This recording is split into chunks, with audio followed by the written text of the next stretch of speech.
Jen, let me start with you. When you're approaching something like this, you know that you have to get certain things for the story, and I'm just wondering, what do you know you had going getting to this, and what did you sort of pick up as you went along of, oh, this I think is going to be a great aspect of the story? Yeah, that's a great question. So I shot the National Geographic magazine cover story on hyenas, which is linked to the Queen's episode about hyenas and lions. And it definitely is a lot of feeling it out when you're in the field and getting out there and having this idea of the images that you want to capture, but you really do have to just kind of work with the animals. And I think that's the greatest challenge in natural history is you can't actually talk to your subjects and find out what they're going to do next. You just have to anticipate their behavior. Now, doing something like this, do you get a chance to sort of enjoy the experience of being there, or is it pretty much nonstop work? I definitely try to, take a few breaths when I'm out there on the savannah and get back in the moment, because you can put a lot of pressure on yourself to get the shot. And so it is nice to pause sometimes and appreciate these incredible wildernesses that we get to work in. Morgan, this seems like a daunting job to try and do music for a project like this. How did you approach it? Because you want to get the tone right. It's weird in that you want the music to support what's going on, but you don't want people to go, "Wow, that's really catchy. I like that." And lose the moment. Well, actually, I think we kind of did sometimes. Yeah. Honestly, I mean, I think that's what was such an incredible opportunity about broaching a genre, frankly, that I've never worked in before. I've mostly done fiction and some narrative documentary, but never nature documentary. So.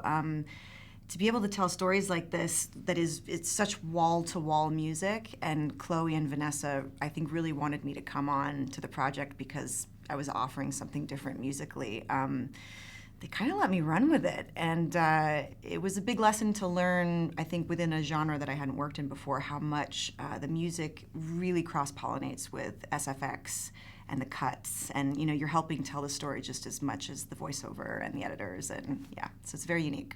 I would suspect one of the hardest part of your jobs is the ego aspect, because you're doing something that you're proud of, and there's going to be times where you do something and it just doesn't work in the project and it doesn't get used, and you just, oh man, this was one of my best things. But you have to just walk away from that, except the project is going to come first. I mean, that's the nature of this job, my friend. I'm in service of somebody else's vision, and I actually... if there's a gem that doesn't get used, it's great. You just put it in your pocket, save it for later. I spend a lot more time questioning myself than feeling like I've actually done something. That's what I'm keeping. It's the nature of the beast, I think. Well, Jim, for you were talking about trying to sort of embrace the moments when you get a chance. Was there a particular moment in that shoot where you're looking back, you just thought, wow, that was a really great thing. I was happy I was there to see it. Oh, there were so many like that, just enjoying the sunrises over the Masai Mara, as the hyenas are playing at their den. It was absolutely magical. What was a challenging part for you? I mean, obviously you're good at what you do, but there's things that are going to pop up and you're not expecting. What was there something that was just a real challenge? It's like, wow, I've got to figure this one out. The biggest challenge was that I shot a lot of the story in infrared because I wanted to work with the hyenas' nocturnal behavior and make sure that I wasn't disturbing them too much.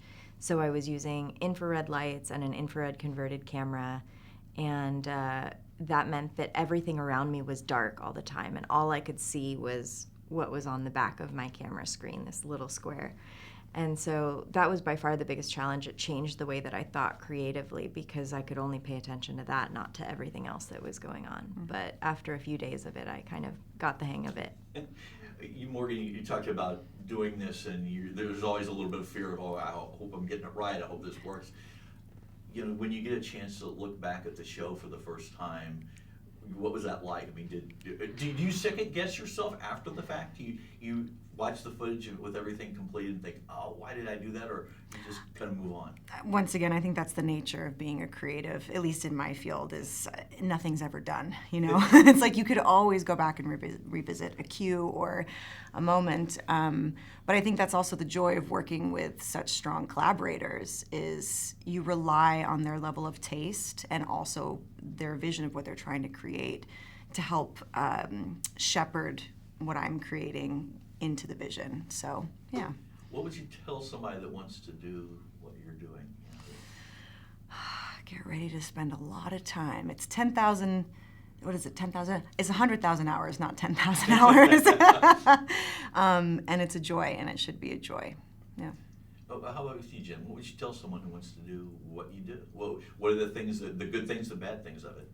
Yeah, I mean, this work gives me some of the greatest joys and also the most depressing moments, you know, in my life. It's really, really tough. And I'd say anyone who wants to do it has to not only be passionate, but almost obsessive about the work. Well, I appreciate both of you doing this. It was a really great project to watch. And, Thank you. I hope it's a real success. Thank you so much. Thanks a lot. Thank you.